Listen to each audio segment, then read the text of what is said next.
আবারও বিতর্কের কেন্দ্রবিন্দু টালিউড অভিনেতা ও পশ্চিমবঙ্গের বিধায়ক Kanchan Mallik. Calcutta school of tropical মেডিসিনে চিকিৎসকের সঙ্গে বাকবিতণ্ডা ও হুমকির অভিযোগ উঠেছে তার বিরুদ্ধে। বুধবার স্ত্রী ও অভিনেত্রী শ্রীময়ী চট্টরাজের ঠাকুমার চিকিৎসার জন্য হাসপাতালে যান কাঞ্চন।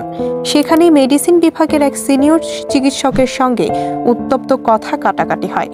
অভিযোগ, কাঞ্চন নাকি চিকিৎসককে বলেন, আপনাকে বদলি করিয়ে দেব। এরপরই সামাজিক মাধ্যমে মুখ খোলেন শ্রীময়ী।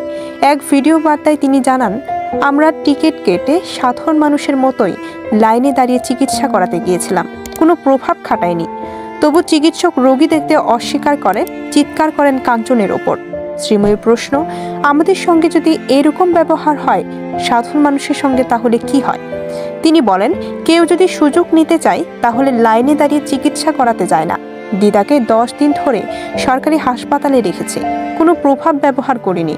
তবে চিকিৎসকদের একটি অংশ অভিযোগ করেছে, কাঞ্চন তার পরিচয় দেখিয়ে বাড়াবাড়ি করেছেন এবং হাসপাতালের পরিবেশ বিঘ্নিত করেছেন।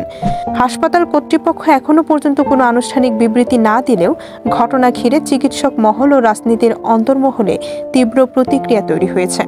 ডেস্ক রিপোর্ট, খবরের দেশ, বিনোদন ডেস্ক।